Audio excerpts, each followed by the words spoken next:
Good morning, St. Francis. Good morning, people of God. It is Friday, the 14th day of February, 2025, Friday of the fifth week of the year, the fifth week in Ordinary Time. It is also the memorial of Saints Cyril and Methodius, the great apostles, the missionaries to the Slavic peoples who brought Christianity to them and also gave them an alphabet.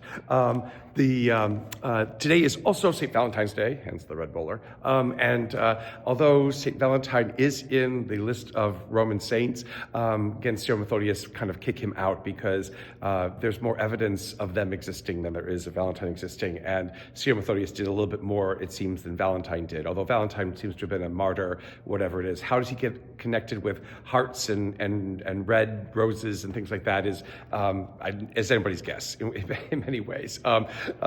He was martyred, like I said. I don't know if he has his heart cut out or something like that, and that's why we associate that with him. Did he talk about love? He might have done that, but all saints kind of talked about love every now and then. So, it's Valentine's Day. So happy Valentine's Day to everybody. It is cold outside, which is why I'm here in the gathering space of the church, which I haven't been to in a long time. It's still cold outside. It is sunny though, as you can see coming in through there you go. Coming in through the windows and things like that. So finally the rain has moved out here in Carolina, so it's pretty nice. So our readings for today, on this day of Cyril Methodius, of Valentine, of whatever it is, I can go a lot into this third chapter of Genesis that we've entered into. It would take up too much time. So suffice to say, a talking snake tells a woman and a man to eat from a tree they're not supposed to eat from, and again, all hell breaks loose, basically. But not really. Again, the sense in which this talking snake, again, not the devil, not Satan. It does not say that. Do not write into this reading what is not there. Tell a woman and a man to eat from this tree of knowledge of good and evil because they will become like gods. Well, again, if this woman and the man knew what they were doing, knew what they were about, they would recognize the fact that they've been created in a divine image. That's Genesis 1. So they're already like gods. To be able to tend a garden and to take care of it means that you have to know good from evil, what's going to help the garden grow and what's not going to help the garden grow. So they already have that within them. The thing about it is that what has caused them to forget this? That is never explained. So if we take this third chapter of Genesis and use it as the root of original sin and how terrible we are and things like that, well, we're not reading sufficiently into it. We're not understanding sufficiently what's being said and what's not being said. It is not the devil destroying God's creation. It is a talking serpent who is using his wisdom in a way that sometimes wisdom can be used, which is not to the best intent.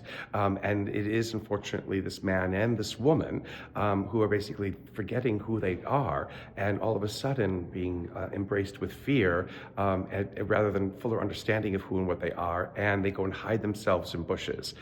God comes, again, a God who said that if you ate from this tree, you would die. They're not dead, and God is not coming to look for them in a way that is showing anger or rage or thunderbolts ablazing and whatever it is. God is basically coming to find them because it seems as though God had an evening stroll planned with them, and they find themselves in the bushes. That's about all that we can say at the moment. How this will unfold, we'll see in the next following days. But for now, again, for us to throw all the weight into this chapter 3 as being the summation of a fall, which this chapter never ever speaks of humanity and making us less than who and what we are, is not necessarily as clear as we often have made it out to be.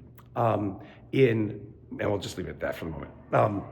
In Mark's gospel today, Jesus has a healing of a man who is both deaf and cannot speak. And he does this healing in a very practical, tangible way. Not through some incantation, not by waving his hand over this person, but by putting his fingers into this man's ears and then by spitting on his thumb and putting it on the man's tongue, and the man can speak again.